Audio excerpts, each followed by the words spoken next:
All right, this is the Christmas episode of the Happily Ever Understood podcast. My guest today is Kimberly, and I'm glad to have you here because she is actually, I've known her for about almost a year now. Just about. Yeah, from the Anderson Career Training Institute program that we took. So you're my classmate, my entrepreneur classmate. And I'm glad you're here because you're representing, as an entrepreneur, a few groups, right? You're a woman and you're also Indigenous. So I'm really happy to have you here. And because it's a Christmas episode, we're here to celebrate Christmas and find out what you've got to offer. But what I want to do first is hear about Kimberly. So tell me a little bit about yourself. Ooh, okay. So I was born and raised in Edmonton, and I have a family here. And but my Indigenous roots are actually from Saskatchewan. Okay, yeah. Yeah. And how long have you've been in Edmonton most of your life, you said? Yeah, most of it. I took some breaks, went to Vancouver for a hot minute, Saskatchewan. Okay. Wow. Back to Edmonton. Oh, wow. So you have your family here, but what were you doing previous to your children being in your life? You said you were in Vancouver. What did you do there? Did you do anything exciting, Not really. No? It rains all the time. Oh, and yeah, wow. I found out while I was there that I need to have the sun. I hear that a lot from a lot of people in Vancouver, that that weather sure makes you a little bit of a, It's an acquired taste, I think. Yeah, I don't know how they do it, man. There's no snow, which is great. Yeah. But, there's also no sun. Yeah. So, yeah. And I've actually been there during the Christmas holidays, and it your umbrella is with you the whole time. So yeah, I don't know how people do it, honestly. So so for as long as I've known you, I've learned that you are, you're an entrepreneur. How long have you been on this journey as an entrepreneur? Oh man, I started my first entrepreneurial kind of experience totally by accident. Oh, I want to hear about that. It was actually, there was an estate sale on Kijiji, and somebody was selling all of their deceased father's candles and candle making stuff. Oh. And I have never been interested in candle making stuff, but I was like, yeah, I need all of this stuff. So I was like, Mom, can you have $2,000 so I can buy all this stuff? And she's like, yeah, sure, whatever. That's how much it costs? Yeah, well, for actual, if you got that stuff new, it costs way more than that. Oh, really? Oh. There was all of the candle molds and wicks and all of it. Mm-hmm. And then, I just started doing that, and it was bound to fail because I didn't really have an interest in making candles, you know. And I feel like if you're an entrepreneur, you need to be passionate about what you're doing in order for it to succeed. Yes. And I just wasn't. So. Oh, okay. And how long was this? How many years ago was this? I want to say 15. Wow. Give or take. Wow. So basically, that investment you put in there, it didn't come back to you at all. Not even a little bit. I might have sold one candle. I think I sold it for maybe $3.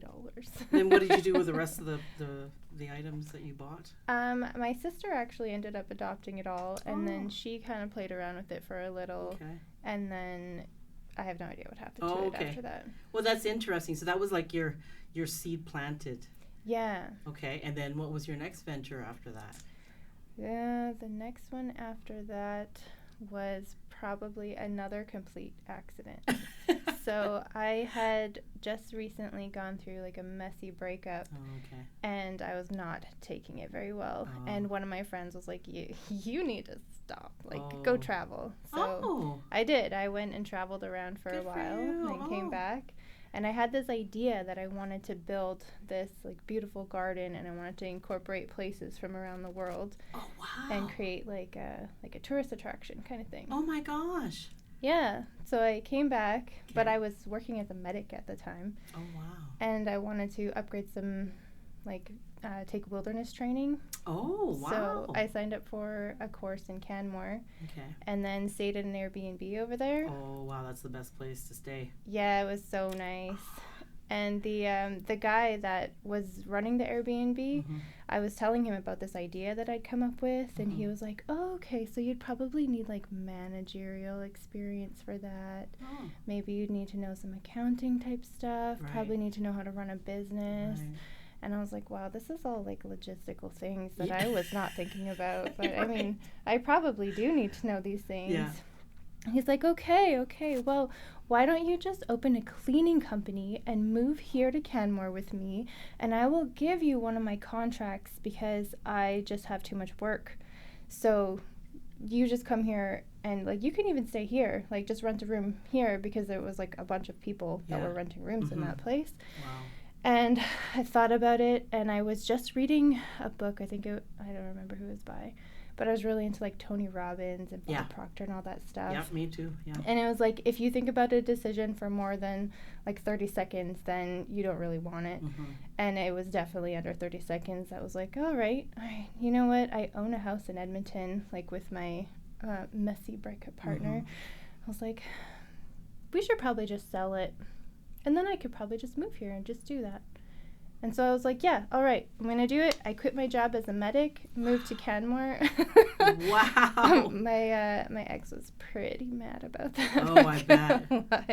Wow. But yeah, that was a whole new experience. Mhm. I was doing the cleaning in the Banff Mall and in the gondola for No a bit way. there. Mhm. Wow. Yeah, so that was Oh. an experience. And how long were you there for? Oh, probably about a year. Oh. I'd say. Yeah. And then you just decided this isn't for you, or? Well, kind of. So that was like a really heavy work style. Like Mhm. he was a really great guy and a Mhm. good person, Mm-hmm. but just like the kind of boss that's like you should be working and working and working. You know, Yeah. like the entrepreneurial burnout where like you don't have enough employees, so that you have to work so much yourself. Oh, jeez, yeah. Oh, I hope he doesn't listen to this. But yeah, eventually I was like, okay, this is not what I want to do. Right, Like, right. again, I don't have a passion to Yeah. have a cleaning company. Yeah, So for sure. I'm like, oh, go try something else. Mhm. So then I moved to Vancouver for a bit. Okay. And then I started Mary Kay. Oh, yeah. wow. Mhm. So Mary Kay lady. Oh, interesting. And how did that go for you? About as good as the candle stuff. Yeah, and then I also tried different types of sales. I was really into sales, so I got a Okay. job at People's Jewels. No like way. In jewelry. Vancouver. Yeah, and Yeah. then was practicing really expensive sales. Mm-hmm. And then I also got another job working as somebody who convinces people to sign up for charities. Oh, yeah. And you know who like wakes up in the morning and they're like, oh, you know what? I really want to donate to charity today. Yeah. Yeah. Nobody. The answer is nobody. Wow. So that must have been an interesting challenge if you didn't, like, you'd have to be a really good salesman to be able to get people to donate, I guess, right? Like, Oh yeah, it's a whole different like type of sales. Wow. All of them are different types. Like Mhm. all of these different things I Yeah. feel like we're just training to get Yeah. forward. yeah. Yeah, and also during that time, because I was looking at different like logos and Mhm. stuff and trying to figure out websites and all that, I Mhm. just kind of fell into design because like hiring designers Yeah. are expensive. Yes. So it's like, oh, Wow. just try and figure it out and see Mhm. what I can do. And Mhm. started designing on the side. It's just been like doing everything. Wow. That's amazing. So how did you get into, for as long as I've known you, you wanting to do this, this glamping campground idea, which I think is fantastic, by the way. So that goes all the way back to my travels that I took after my messy breakup. Wow. Yeah, so it's just like the idea has just evolved over time. Okay. And then when did you feel like, okay, this is it, I'm gonna do it? Like when you started to like, you had the idea, when did you actually start bringing it out into, pen and paper and talking to people about, and, before, I'm assuming, Acti, right?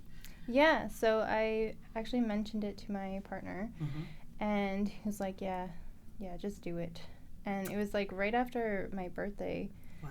And I was like, okay, you know what? I should probably sign up for like some kind of class or something. I don't know what I'm doing, but I want to make it happen. Yeah. So then I signed up for Acti the next day. Actually, I think it was the same day. And then got like rushed into the class because it was already starting like maybe 2 days after that. Really? I thought you were there from the very beginning. I was there, but it was like the very first class. Wow. Oh, that's great. Yeah. Holy cow. Whirlwind. So, yeah. I can't believe it's like we started in January and it's now like December. Well, really almost 12 months here. Isn't that incredible? Like, that's really, wow. And, you know, from what I've seen, because we're, you know, friends on Facebook and LinkedIn, so I kind of see your updates here and there. And you did do a pitch competition. I did. Yeah. Yep. Yeah. Tell me about that a little bit. That must have been exciting. It was, especially because it was international. Yeah. Yeah. Oh my gosh. That was with the powwow pitch. So that is for any Indigenous entrepreneur in any business with any idea, and that is across Turtle Island. For non-Indigenous people, that is all of North America. Oh wow! I didn't know that. How did you end up? You know, how did you stumble upon that? Facebook ad. Oh. Yeah, you find a lot of stuff on there. That's what I find anyway. That's how I found Acti, actually. The ad just popped up. Wow. So do you have any other, you know, with that glamping portion of your business, do you have any other, you know, projects or initiatives going on there? Because I know you're trying to raise funds. I do actually have a recent update. Oh. So earlier, right at the end of November, I made a trip to North Battleford. Oh, wow. Yeah, and I had a meeting there. Oh no, the name of the company is escaping me right now. Anyways, there's a meeting there, and it's like a group of nations that have been put together. So there's I think 6 different nations in it. Just in Saskatchewan or all over Canada? Or? No, it's just like a representation. Oh, like they kind of like help with making sure that things that all the nations want happen. Oh, wonderful.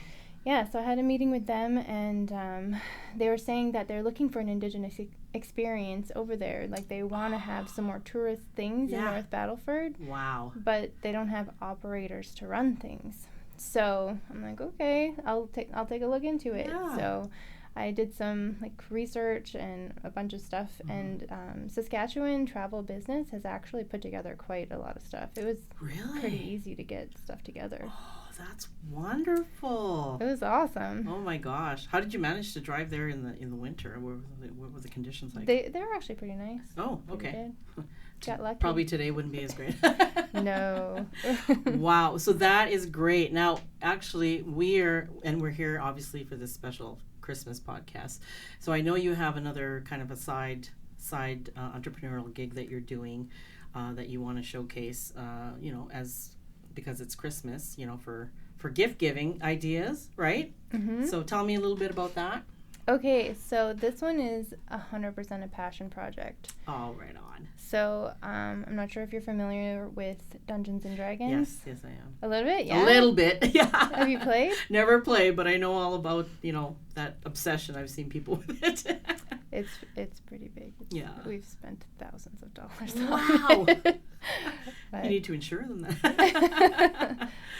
But yeah, so we just started playing. I've played actually for many years. Yeah. But like kind of dove back into it when I moved back to Edmonton the last time. Oh, nice.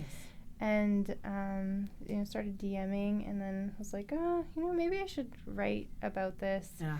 And so I started doing that, and then I was just building a blog for like dungeon masters and players, just things that can help make your game better, different DIY projects and stuff. Uh-huh. And I just recently added a shop to it. Oh. So there you go, Dungeons and Dragons fans. So I guess we can provide that at the end of the podcast here, the information. And what kind of, like, tell me about the products some more. So they're all, like, there's a variety. So there's like mugs, or like gym bags, like oh my gosh, gym clothes, normal clothes. Wow. So right now the selection is pretty limited because like I'm still designing things over time and adding them up. Nice. But there's like I have a few things on there now. Oh, wonderful. That's great. So do you think this will continue for a while, or? Oh, yeah. I think that's just going to be a side thing. Yeah. That'll just, you know. You never know. It might take off. Who knows, right? Yeah, who knows? Wow, that's Then- exciting. Yeah, then it'll fund, the glamp site. Yes, absolutely. Holy cow. Well, thank you for, coming here and telling your story and, letting people know about your product that you're selling. I'm looking forward to I'm going to check it out actually now too. I might have some friends who are Dungeons and Dragons fans, so there you go. Nice. Thank you, Kimberly. Thank you so much for the invite. Yes, no problem. Merry Christmas. Merry Christmas.